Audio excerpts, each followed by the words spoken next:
তাদের জন্য অসহনীয়। এই 4 প্রকারের হলো উত্তম শ্রোতা। আর অবর শ্রোতা বৃক বা ভেড়িয়া, এরা করে কি কথার মাঝখানে হঠাৎ করে চিৎকার করে ওঠে, কোনো প্রসঙ্গ নেই একটা জয়ধ্বনি দিয়ে দিল, বা হয়তো একসঙ্গে আসছে এসে 5 জনের মধ্যে 2 জন একটু পিছিয়ে গেছেন বা দেরি করে কথা বলে আসছে, বাকিরা চলে এসছে, এবার পাঠে এসে খুঁজতে দেয় কোথাও কি গো তুমি আমার না পেয়ে চলে এলে যে তুমি একসঙ্গে আইতেছিলাম, এমন চিৎকার করে উঠবে যে সকলের মানে আবেশ বাড়বে। কে রে বাবা এইভাবে কথা বলে? এরা বৃক শ্রোতা। দ্বিতীয় হলো বৃষ, এরা মিঠা আঙুর ফেলে দিয়ে কর্মের ফলিগুলো খাবে। কিছু কিছু শ্রোতা আছে যেমন হংস শ্রোতা, এরা তার বিপরীত, কথার মাঝখানে যেগুলো সার সেগুলোকে নেবে না, যেগুলো প্রয়োজন নেই তাকে নেবে। যেমন সৃষ্টিতত্ত্ব, বর্ণাশ্রম, ধর্ম, এগুলো বাস্তব একেবারে। সাত্বিক ভাগবত শোনার পর চলে আসছে বক্তা, রাত্রিবেলা গাড়ি ধরবে, তাড়াতাড়ি একটা যাওয়ার সময় তার হলো পরে প্রণাম করে লোকজন আসে, এসে বলছে বাবা আপনি 7 দিন পাঠ করলেন কিন্তু রাবণের শ্বশুরের নাম একবারও বলেননি। এবার বলুন কেমন মানে কিরকম বিরক্ত লাগে। রাবণের শ্বশুরের নামটা কি এটা জানলেও চলে, না জানলেও চলে, কিন্তু রাম রাবণের তত্ত্বটা কি এটা না জানলে চলে না। পাঠও কিন্তু 2 রকমের, একটি তথ্যাত্মক আর একটি তত্ত্বাত্মক। তথ্যাত্মক মানে বিবরণাত্মক, ইতিহাস বিবরণ, কবে কোথায় কে বিয়ে করেছিল, কার কটা সন্তান, কোথায় যুদ্ধ করেছিল, কতকাল রাজত্ব করেছিল, ইতিহাস ক্রমণ। আর একটি তত্ত্বাত্মক, রাম রাবণ কে, রাবণের শ্বশুরের নাম কি না জানলেও চলে, তবু জেনে রাখি রাবণের শ্বশুরের নাম ময়দানব, মন্দোদরের পিতা। কিন্তু রাম রাবণের তত্ত্বটা কি এটা না জানলে চলে না। যেমন আপনি বিহার থেকে যত উত্তর ভারতে যাবেন, বিজয় দশমীর দিন রাবণের মূর্তিকে পোড়ানো হয়, রামের মূর্তিকে পূজা করা হয়। আবার মধ্যপ্রদেশের পর থেকে যত দক্ষিণে যাবেন সেখানে রামের মূর্তিতে পোড়ানো হয়, রাবণের মূর্তিকে পূজা করা হয়। এবার আপনি কি বলবেন, কি কার ভক্ত? বলে কেউ কার ভক্ত নয়। রাবণ যে রামের কত বড় ভক্ত, রাবণের প্রতিকূল রূপটা দেখানো হয়েছে রামায়ণে, অনুকূল রূপটা সেভাবে দেখায় নাই। রাবণ কি জানতো না রামকে? এতজন বলার পর সীতাকে কেন ফিরিয়ে দেননি? কারণ এই সীতার জন্যই রামচন্দ্র আসবে, তার হাতে আমার সম্পূর্ণ বংশ উদ্ধার পাবে, এই জন্যই সীতাকে ফিরিয়ে দেয়নি। যখন দক্ষিণ ভারতে রামেশ্বর বিগ্রহ স্থাপন করলেন, জাম্বুয়ার বলছে এখানে ব্রাহ্মণ কোথায়, ব্রাহ্মণ ছাড়া পূজা করবে কে? বলে ব্রাহ্মণকে নেই, ওপার থেকে রাবণকে ডেকে আনা। সে বিশ্ববামনের পুত্র, হলো ঋষিপুত্র ব্রাহ্মণ। এখন রাবণকে ডেকে এনে পূজা করছেন, পূজার শেষে ব্রাহ্মণের কাছ থেকে আশীর্বাদ নিতে হয়। রাম বলছে আমাকে আশীর্বাদ করুন। বলে কি আশীর্বাদ চান? বলে আশীর্বাদ করুন যেন রাবণকে হত্যা করতে পারি। রাবণ বলছে তথাস্তু। চিন্তা করা যায় কত বড় উদার, কত বড় বুক হলে এরকম বলা যায়। তার কাছে তার মৃত্যুবর চেয়ে দিচ্ছে। এই জন্যে রাবণের শ্বশুরের নাম কি এটা না জানলেও চলে, কিন্তু রাম রাবণের তত্ত্ব জানে। তারা প্রভু মৃত্যু যুদ্ধরস আস্বাদন করছে, সেখানে আমরা সমালোচনায় পড়ে মরব কেন? এইভাবে হলো বিশ্বশ্রোতা। তৃতীয় হলো ভুরুন্ডি পাখি। এগুলো সমতলে দেখা যায় না, মরুভূমিতে দেখা যায়। সুখশ্রোতা ভুরুণ্ড শ্রোতা একই রকম, দুজনেই নকল করতে পারে, কিন্তু সুখশ্রোতা আচরণশীল, আচরণ করে অন্যকে বলে, আর ভুরুণ্ড শ্রোতা নিজে আচরণ করে না, অন্যকে কেবল উপদেশ দেয়। কি গো ওই যে ষষ্ঠীতে ডিম খেতে নেই জানো না, তুমি এখানে ডিম খাচ্ছ, অথচ নিজে ডিম বেগুন খেয়ে বা ডিম আলু খেয়ে বসে আছে। এইরকম নিজে আচরণ করবে না, অন্যকে উপদেশ দেবে। এই প্রকার বহু শ্রোতা দেখা যায়। আর চতুর্থ হলো উষ্ট্র মানে উট। মরুভূমি প্রদেশে এক প্রকার ছোট ছোট কাটা গাছ হয়, সেখানে উট সেই গাছগুলো খেতে খুব ভালোবাসে। করে কি, খেতে খেতে যখন রক্ত দিয়ে বের হয় নিজেরটা খেয়ে নিজেই খুব আনন্দ পায়। এমনি একদল শ্রোতা আছে বসে আছে হরিকথার মধ্যে, কিন্তু অন্য কথা দিয়ে চিন্তা করে সেই প্রকার মনে মনে আনন্দ উপভোগ করে। এটা হচ্ছে রসাস্বাদ নামক এক প্রকার অনর্থ চক্রবর্তীবাদের মধ্যে। অন্য কথা মনে করে রসাস্বাদন করে, অথচ কথা মাথার উপর বিষম চলে যাচ্ছে। কথার মধ্যে এরা প্রবেশ করতে পারে না। এই হলো 4 প্রকারের উত্তম, 4 প্রকারের অধম শ্রদ্ধা। এবার আমরা কি হব, এটি হলো আমাদের ব্যাপার। এইভাবে ভাগবতের যে 10টি লক্ষণ চতুশ্লোকী ভাগবত সেই সম্বন্ধে আলোচনা করলেন। জ্ঞান বিজ্ঞান পরম সরস্বম তদন্তঞ্চ গৃহাণমে। তিনি বলছেন এই যে জ্ঞান বিজ্ঞান রহস্য তদঙ্গ, এর মানে কি? চতুশ্লোকী মানে 4টি শ্লোক নয়। জ্ঞানং পরম উজ্জম্মে যদ্বিজ্ঞান সমন্বিতম সরস্বম তদঙ্গঞ্চ গৃহাণ গদিতম ময়া। ময়া, হে ব্রহ্মণ, আমার দ্বারা গদিত মানে কথিত। জ্ঞান মানে শাস্ত্রের অববোধ, বিজ্ঞান মানে তত্ত্বানুভূতি, তদঙ্গ মানে সাধন ভক্তি, রহস্য মানে প্রেম ভক্তি। এই অনুবন্ধ চতুষ্টয় যেখানে কীর্তিত হয়েছে তাকে বলে চতুশ্লোকী। মূলত 7টি শ্লোক। এইরূপে দ্বিতীয় স্কন্ধের কথা শেষ করে তৃতীয় স্কন্ধে গিয়ে বলছেন বিদুর মৈত্র সংবাদ। তিনি অন্তিমকালে মানে ভগবান চলে যাওয়ার সময় বিদুরকে স্মরণ করেছিলেন। উদ্ধব মহাশয় আবার উদ্ধবকুণ্ডে আসার সময় বিদুরের সঙ্গে দেখা হলে সেই কথা বলছেন, প্রভু আপনাকে স্মরণ করে গেছেন। ও আমার মতো দাসী পুত্রকে স্মরণ করেছে। বিদুর আবেশে বিগলিত হয়ে গেল। বলছেন যা বলার আমি বলে দিলাম। মানে তিনি বাল্যলীলা দিয়ে বলে বলছেন প্রভু অন্তরিত হয়েছে, আমি এখন ব্যথিত, সব কথা বলতে পারবো না, আমি বৃন্দাবনে যাচ্ছি, যদি মৈত্র ঋষির সঙ্গে দেখা হয় তার মুখে শুনে নেবেন। বিদুর চিন্তা করলেন আমার প্রয়োজন, অতএব আমারই নিজে গিয়ে মৈত্র ঋষির সঙ্গে দেখা করলেন। তিনি মিত্র ঋষির পুত্র। প্রথমেই বলছেন সুখায় কর্মাণি করতে লোকে বান্না সুখম বা। সুখের জন্য লোক কর্ম করে কিন্তু সুখ পায় না কেন? তাহলে খুব ভালো প্রশ্ন। সুখের জন্য কর্ম করলে সুখ পাওয়া যায় না। সুখের জন্য যে নির্দিষ্ট কর্ম আছে তা করলেই সুখ পাওয়া যায়, নইলে পাওয়া যায় না। সেটি কি? দেখো, সুখের লাগিয়া করে গৃহাতে নির্মাণ, তাতে বদ্ধ হইয়া মরে, দেখো প্রমাণ। অর্থাৎ এই রূপেতে সুখের জন্য আমরা কর্ম করি। যেমন মালদা প্রদেশে গুটির চাষ হয়, তার মুখের লালাটাই হচ্ছে গুটি। চাষে করে কি যখন বুঝতে পারে তাকে নিয়ে গরম জলের মধ্যে ফেলে মেরে লালাটা নিয়ে নেয়। বেশি দিন থাকলে কেটে বাইরে বেরিয়ে আসবে, তখন তার তৈরি ঘরটাই তার বাধা। সে কি বুঝতে পেরেছিল যে আমার তৈরি গৃহ আমার মৃত্যুর কারণ হবে? এইভাবে বিদুর যে কোনো কর্ম করলেই জগতে সুখ লাভ করা যায় না। সুখ লাভ হয় তার কর্ম করলে। এই জগতে সুখী হয় দুজন। কে কে? যিনি যষ্ট মূঢ়তমলোকে যষ্ট বুদ্ধি পারঙ্গত তা বহু সুখ মেদিতে গ্রীষ্মন্তলিত জানা হয়। যারা একবারে মূঢ়তম, গরু গর্ত, কিছুই জানে না। ধান কাটা কাস্তেটা রোদে পড়ে আছে, গরম হয়ে আছে, গিয়ে হাত দিয়েছে, বাবা কি গরম নেই। একজন বলছে তোর কাস্তে জ্বর হয়েছে, জলে ডোবা, জ্বরটা চলে যাবে। সে বিশ্বাস করে মনে করে এই কাস্তেটাকে জলে ডুবিয়েছে, কাস্তেটা ঠান্ডা হয়ে গেছে। এইবার কিছুদিন পরে তার নিজের ছেলের জ্বর হয়েছে, ওইটাই মাথার মধ্যে আছে।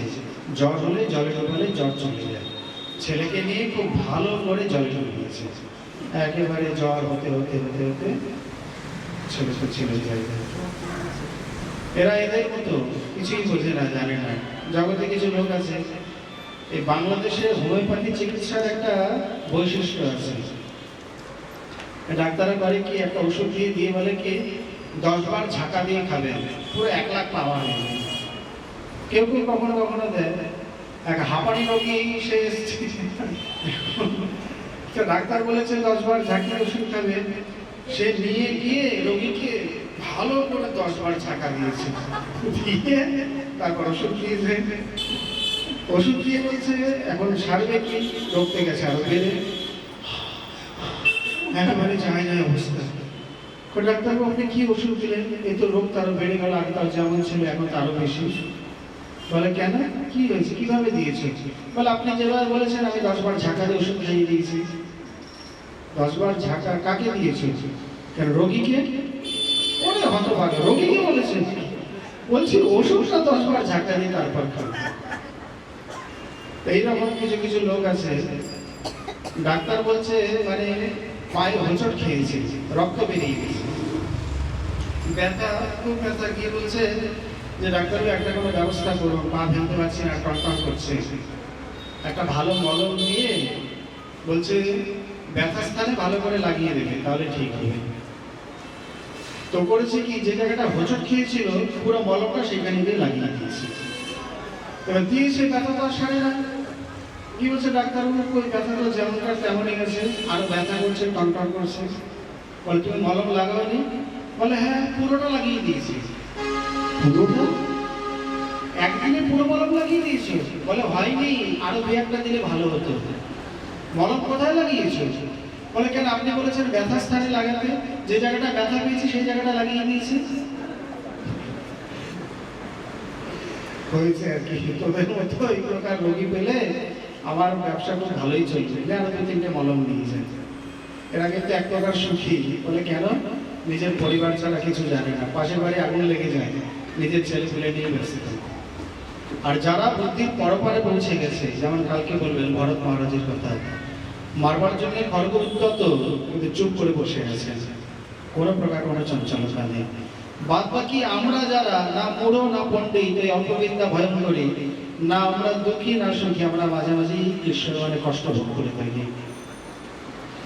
এই রূপে সৃষ্টি বিস্তারের কথা বললেন, যেখানে গিয়ে সৃষ্টি বিস্তার করে তার ছায়া থেকে জানতে হলেন স্বয়ংভূ মনু এবং শতরূপা রানী। আর সেখানে কোথায়, এদিকে পৃথিবীর রসাতলে তাকে মনুকে বলছেন তুমি পৃথিবীতে বিস্তার করো, বলে আমি কোথায় বিস্তার করবো, পৃথিবী নেই। তিনি আবার গিয়ে যখন ভগবানকে স্তুতি করতে লাগলেন, তার নাসাবিগণ থেকে একটা ছোট্ট বরাহদেব প্রকটিত হয়ে খনাদখণ্ড শৈল সমর, দেখতে দেখতে বড় পাহাড়ের মতো। বলে শ্রী বরাহদেব ভগবান কি জয়। বিদুর মহাশয় প্রশ্ন করলেন, এরা কারা, কিসের জন্য করেছিলেন? বলে দেখো, ব্যাপারটি হলো এই, এখানে শ্রীজি প্রভু তিনি টিকায় ধরেছেন এই নীল বরাহ আর শেষ বরাহ একসঙ্গে দুজনের কথা বলেছেন। বলে তার মানে প্রথম যখন পৃথিবী সৃষ্টি হয়, নিচে পাপে পঙ্কিলা হয়ে একবার পাতালে গেছিলেন, আর পরে সৃষ্টি হয়ে গেলে তখন হিরণ্যাক্ষের দ্বারা ধৃত হয়ে তিনি পাতালে যান। ব্যাপারটি হয়েছিল কি, শ্রী ভগবানের রয়েছে বীর রস আস্বাদনের ইচ্ছা। চতুর্শন ভগবান বৈকুণ্ঠে দর্শন করতে আসছেন, তাকে দুই দ্বারপাল বলছেন একটু দাঁড়ান, ভিতরে সূচনা দিই তারপরে আসছি। বলে তোরা কে রে, আমরা চোর না ডাকাত, বৈকুণ্ঠে সকালে আসতে পারে?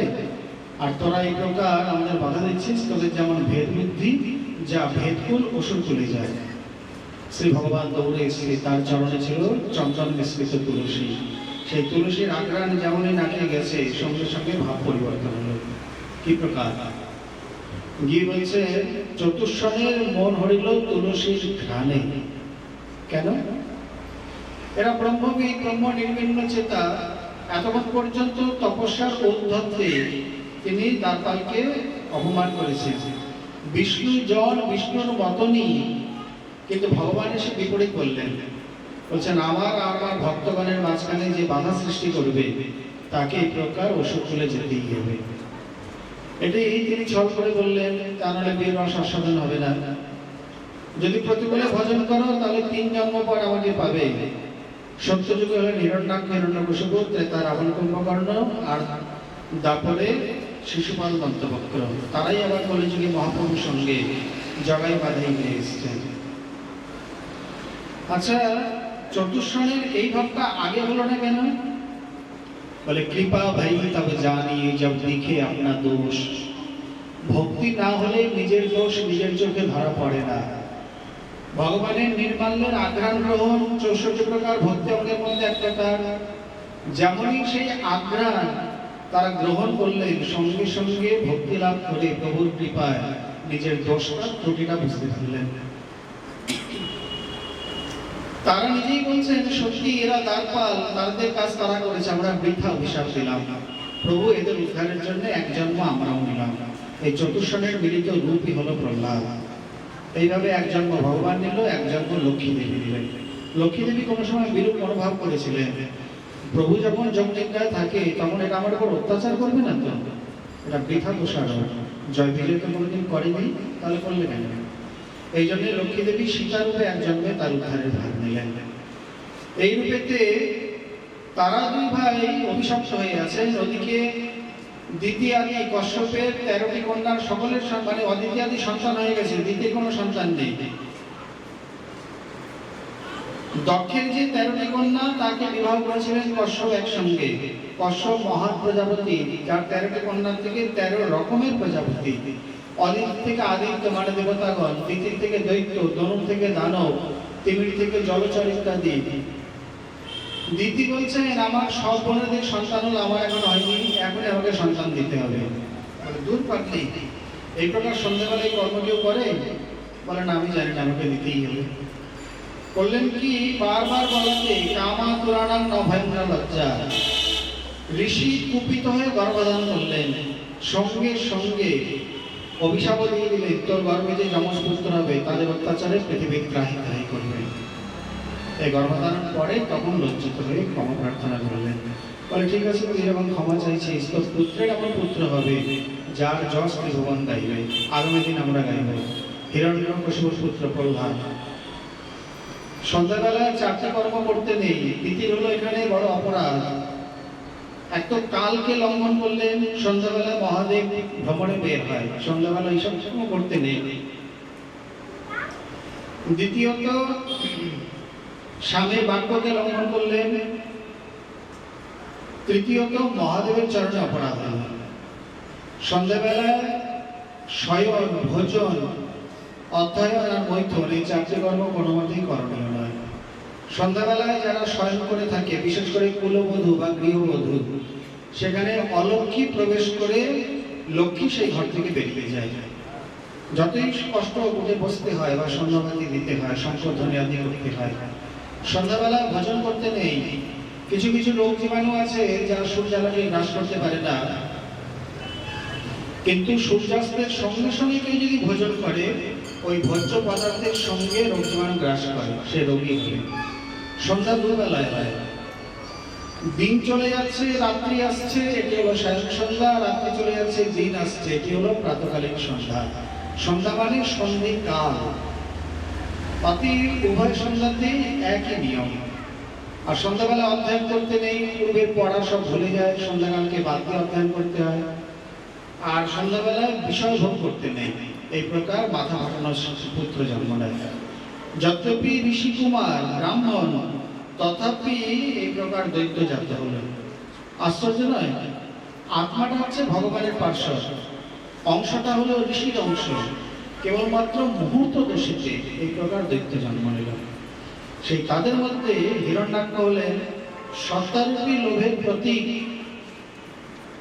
এই জগতে হয় সেই বেশি চায় যার আছে ভুরি ভুরি, রাজার হস্ত করে সমস্ত কাঙালের ধন চুরি। 1 কাঠা থাকলে 5 কাঠা, 5 কাঠা থাকলে 2 বিঘা, তার থেকে 1 গড় মণ্ডল, এই প্রকারে শুধু দিতেই চায়। স্বর্গ মর্ত পাতাল 3 জনের জন্য 3টে দেওয়ার পরেও তিনি করলেন কি, তারপরও তার লোভ মানে কমলো না, পৃথিবীটাকে নেই পাতালে লুকিয়ে রেখেছেন। আর সেই ব্রহ্মার প্রার্থনায় ভগবান এসছে যুদ্ধ করতে। যুদ্ধ করে মানে হিরণ্যকে বলছেন কি নিয়ে যুদ্ধ করবে? বলে আমার অনেকদিন যুদ্ধ করার খুব ইচ্ছা, নাও গদা নিয়ে করি।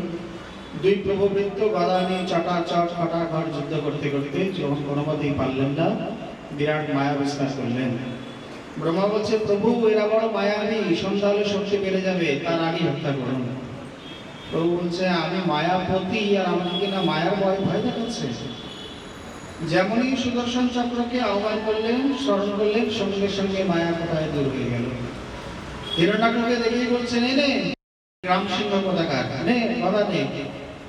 গ্রাম সিংহ মানে কি? মানে কুকুর। গ্রামে সিংহের মতো আচরণ যার, কুকুরের কিন্তু এলাকা আছে, কুকুর এলাকার বাইরে আর যাবে না, ওই এলাকার মধ্যেই ঘেউ ঘেউ করবে, এই এলাকার মধ্যেই তার সিংহের মতো আচরণ। এই জন্য কুকুরকে বলা হয় গ্রাম সিংহ। কাউকে কুত্তা বললে তার তো মানে একটু আত্মসম্মানে লাগবে, বলে এটাই তো আশ্চর্য। সিংহ বললে মুখটা ফুলে যায়, কুকুর বললে চলে যায়, এর মানেটা কি? মানুষকে যদি বলে সিংহের মতো বলেছে, সিংহের মতো, আর যদি বলে পশু কোথাকার, কুকুর কোথাকার, অমনি সঙ্গে সঙ্গে চলে গেলেন। সিংহ আর কুকুরের মধ্যে পার্থক্য কি? সিংহ পশু, কুকুর পশু, তাহলে চলে যাচ্ছে কেন ভাই? বলে না ওটার মধ্যে বীর পরাক্রমতা প্রকাশ পায়, এটার মধ্যে হীনতা প্রকাশ পায়। এই জন্যই এই রূপেতে যুদ্ধ করতে করতে যখন গদা পড়ে গেল, বাম হাতে মারলেন বাম কর্ণমূলে এক থাপ্পড়, রক্ত বমন করতে করতে প্রভুকে দর্শন করতে করতে প্রাণ ত্যাগ করলেন। বলে শ্রী বলদেব ভগবান কি জয়। তীরে উঠে পৃথিবীকে রেখে যখন গা ঝাড়া দিলেন, তার থেকে যে দু চারটে লোম বসে পড়েছিল সেগুলি হলো কুশ, যা ব্রাহ্মণের মানে যজ্ঞীয় কার্যে পরম পবিত্র রূপে ব্যবহার হয়ে থাকে। স্বয়ংভূ মহারাজ বিন্দু মহারাজ সঙ্গে সঙ্গে প্রশ্ন করলেন যে স্বয়ংভূ মনু শতরূপা রানীকে যে সৃষ্টি বিস্তার করেছিলেন সেই সৃষ্টি সম্বন্ধে আমাদের নিকট কীর্তন করুন। সেখানে তিনি বলছেন যে শতরূপা রানী থেকে তিনি দুটি পুত্র আর তিনটি কন্যা সন্তান প্রাপ্ত হয়েছিলেন। প্রিয়ব্রত উত্তানপাদ নামে দুটি পুত্র, আকুতি, দেবহূতি, প্রসূতি নামে তিনটি কন্যা। তার মধ্যে দেবহূতি আবার কর্দম ঋষিকে বিবাহ করে। ব্রহ্মার সকলের প্রতি একই আদেশ, যাও সৃষ্টি বিস্তার করে। কর্দম দেখলেন যে একাধারে পিতা গুরু কোথায় ভজনের কথা বলবে, তা না সৃষ্টির কথা বলছে। সত্যযুগের প্রজা তো বিষয় ভোগে বিন্দুমাত্র রুচি নেই, ভজনের রুচি। আর কলিযুগের প্রজা ঠিক বিপরীত, ভজনের কথা বললে মাথায় বাজ পড়ে, ভোগের কথা বলতে হয় না। রমন্তে মহিষা ইব পুত্রস্য উৎপাদনে দক্ষা, অদক্ষা মুক্তি সাধনে। কি করে ভোগ করবে সে বিষয়ে অত্যন্ত দক্ষ নিপুণ, কি করে ভজন করবে সে বিষয়ে কিছুই জানে না। তখন একবারে বাবা আমি কিছুই জানি না। কেন? এই সবে মায়ের পেট থেকে পড়লাম, আমি কি করে জানবো? আর ভোগের বেলায় তখন একেবারে নিপুণতার অন্ত নেই, কিভাবে কোন দিক দিয়ে ভোগ করতে হবে সেই বিষয়ে যেন একেবারে প্রশিক্ষণ প্রাপ্ত। তিনি সরস্বতী নদীর তীরে গিয়ে 10,000 বছর তপস্যায় নিযুক্ত হলেন, যাতে কোনো কুকুর বিড়ালের মতো সন্তান না হয়। সন্তান হলে যেন প্রভুই আমাদের সন্তান হয়। এইভাবেতে প্রভু তার তপস্যায় সন্তুষ্ট হয়ে শেষে দর্শন দিলেন শুক্ল ভগবান রূপে। সত্যযুগে ধ্যান জন্ম করায় শুক্লরূপ ধরি, কর্দমকে বর দিলা যেহ কৃপা করি। ইনি কেশ কলাপ ছাড়া আপাদমস্তক সব শুক্ল, যাকে সত্যনারায়ণ বলা হয়। তিনি এসে বলছেন, কর্দম আমি তোমার মনোবাসনাকে বুঝতে পেরেছি, মানে জানি তোমার মনের মধ্যে বিষয় যোগের কোনো স্পৃহা নেই, কেবল পিতৃ আজ্ঞা পালনের জন্যই তুমি বিবাহ করবে। আগামী পরশু দিনের দিন এই জগতের সম্রাট মনু তোমার নিকট তার চেষ্টা কন্যাকে নিয়ে আসবে, তুমি তার পানি গ্রহণ করো। তোমার ক্ষেত্রেতে আমি কপিলদেব রূপে আবির্ভূত হয়ে আর সাংসর্যকে বর্ণন করব। এই রূপে বেদগর্ভ বাণী দ্বারা স্মৃতি করে তিনি চলে আসলেন। ঠিক পরশু দিনের দিন মনু মহারাজ উপস্থিত। তাকে দেখে কর্দম ঋষি এগিয়ে গিয়ে আসন আসন বলে আদর সৎকার করতে লাগল। বিদুর মহাশয় বলছেন, কেন? ইনি ব্রাহ্মণ ঋষি সিদ্ধ ভক্ত, আর ইনি এই প্রকার একজন রাজা গৃহী ক্ষত্রিয়, উনি প্রকার বলছেন কেন? বলে দেখো কি ভাবি শ্বশুর হবে এই জন্যে? বলে না না না, আমরা যে কোনো আচরণ বা কার্যাদি করি আমাদের স্বার্থে উদ্দেশ্যে, সাধুবান করেন শাস্ত্র মর্যাদায়। মনু মহারাজ হলেন 12 জন ভাগবতের মধ্যে অন্যতম একজন, অতএব তাকে অনাদর করা উচিত নয়। কারণ দৃষ্ট্বা ভগবতং দৈবাৎ সম্মুখম ন প্রজাতিহি ন গৃহ্ণাতি হরিস্তস্য পূজাং দ্বাদশ বার্ষিকেন। গৃহাভিমুখে কোনো সাধু, গুরু, বৈষ্ণব, আচার্য, মহাত্মা আসছেন দেখা সত্ত্বেও, জানা সত্ত্বেও কেউ যদি এগিয়ে গিয়ে আসুন আসুন বলে আদর সৎকার না করে, একদিন এই প্রকার কোনো মহতের অপমান হয়ে গেলে 12 বছর শ্রীহরি তার সেবা নেবে না। বড় কঠিন বিধান। বলে একদিন অপমান হয়েছে, একদিন না নিক, 1 মাস না নিক, 12 মাস না নিক, একেবারে 12 বছর। কৃষ্ণ ভজিবারে যার চিত্তে আছে অভিলাষ, সে ভজ কৃষ্ণের মঙ্গল প্রিয় দাস। ভগবান নিজের অপমান সহ্য করে নেবেন, কিন্তু ভক্তের বিন্দু মাত্র নেবেন না। কারণ লাখ হানি ভৃগু হৃদয় মে হরি কিনো সম্মান, অম্বরীশ অপরাধতে হরি মুদে কান। ভৃগু ঋষি বুকে পদাঘাত করলেন, উঠে তার পাদ সম্মান করে দিলেন। আর দুর্বাসা ঋষি দ্রোহ আচরণ করলেন অম্বরীশের প্রতি, অম্বরীশ অপরাধ নিলেন না, বৈকুণ্ঠনাথ অপরাধ নিয়ে বসে থাকলেন। আমার ভক্তির বিন্দুমাত্র মানে যার চরণামৃত অধরামৃত আমার কাছে আসবে তার বিন্দুমাত্র অপমান আমি সহ্য করবো না। জগতে বড় কঠোর বিধান করে রেখে দিয়েছে। এই জন্যই তিনি এগিয়ে এসে সম্মান জানালেন, বসতে আসন দিলেন। গিয়ে কথা সে কথা বলতে বলতে বলছেন যে আমিও শুনেছি আপনি বিবাহ করতে ইচ্ছুক, আর আমার এই কন্যা যবে থেকে আপনার নাম রূপ গুণ শুনেছে তবে থেকে আপনাকে মন সমর্পণ করে আছে, আপনি তাহলে বিবাহ করুন। বলে করতে পারি একটি শর্তে, পিতৃবাক্য অনুযায়ী একটি পুত্র সন্তান হলেই আমি বলে চলে যাব, তারপর আপনার কন্যাকে কে দেখবে আমি কিন্তু জানি না, যদি ইচ্ছা থাকে বিবাহ দিন। তিনি বললেন সে কি, একটা পুত্র হতে কতক্ষণ সময় লাগে? তারপরে বলে বিচার করে দেখুন। স্ত্রীকে জানালেন, স্ত্রী কন্যাকে জানালেন, কন্যা বলছেন আমার কপালে যা আছে তাই হবে, পতিরূপে যাকে বরণ করেছি সেই আমার পতি। এইভাবে নির্দিষ্ট দিনে শুভলগ্নে বিবাহ দিলেন। তিনি দেখলেন আমার প্রতি তপস্বী, তিনি তপস্বিনীর মতো একটি কাপড়ে থেকে বাদ বাকি বহুমূল্য গহনা আভূষণ বস্ত্রাদি সব মায়ের নিকট দিয়ে দিলেন। এখানে এমন সুন্দর সতী নারীর চরিত্র অঙ্কন করছে স্ত্রী মৈত্র ঋষি। পিতৃভ্যাং প্রস্তুতি সন্ধি পতিলিঙ্গিত কোবিদা নিত্যং পর্যচরৎ প্রীত্যা ভবানী ভবং প্রভুং। পিতামাতা চলে যাওয়ার পর যেমন মাতা ভবানী মহাদেবকে সেবা করে সন্তুষ্ট করে নিয়েছিলেন, তিনিও সেভাবে করে নিয়েছেন। কিভাবে? বিশ্রম্ভেন আত্মশৌচেন গৌরবেন দমেন চ শুশ্রূষয়া সৌহৃদেন বাচা মধুরয়া চ ভো। আত্মবৎ মনন মানে আমার যেমন ক্ষুধা তৃষ্ণা সুখ দুঃখ আছে স্বামীরও আছে। স্বামী মানে যেদিন থেকে বিয়ে হয়েছে প্রতিদিন সকালে সঙ্গে উঠে পড়ে চলে যায়, ভজন করে দিনান্তে ফলমূল কন্দ সংগ্রহ করে আনে, অর্ধেক নিজে অর্ধেক পত্নীকে দেয়। মানে যেদিন থেকে এসছেন সেদিন থেকেই একাদশী চলছে, রাজভোগ রাজ পরিচ্ছদ রাজপালকের কোনো নাম নেই।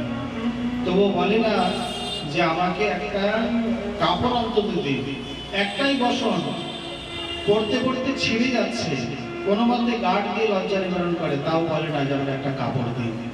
এরকম সেবা। তেমনি মধুর বাক্য ইন্দ্রিয় দমনের দ্বারা, সুন্দর ব্যবহার বা সৌহার্দ্যের দ্বারা তিনি প্রতিসেবা করতে করতে তাকে সন্তুষ্ট করে নিলেন। এইভাবে হঠাৎ করে একদিন তার দৃষ্টি তার শরীর তার দিকে পড়েছে। দেখছেন মাথায় জটা পড়ে গেছে, সুখের রূপ যৌবন লাবণ্য কোথায় চলে গেছে, শরীরটা মলিন কৃশ, পরনের বসন শতচ্ছিন্ন। দেখেই বলছেন তুষ্ট হমত্ততে দেবী মানবী মানদায়া। হে মানবী, হে মনুপুত্রী, যে দেহটা এই জগতে লোকে নিজের ভোগের জন্য ক্ষেপণ করে সেই দেহটা তুমি আমার সেবায় অতিবাহিত করেছ, তোমার প্রতি আমি অত্যন্ত সন্তুষ্ট, বলো কি চাও। এখানে কর্দম ঋষি বলছেন হে মানবী মানে মনুপুত্রী মানবী। মনু সন্তানকে পুত্র সন্তানকে বলা হয় মানব, কন্যা সন্তানকে বলা হয় মানবী। মনু থেকেই সকলে সৃষ্ট, এই জন্য ব্রহ্মা হলেন সম্পূর্ণ জগতের পিতামহ, মানে আমাদের দাদুস্থানীয়।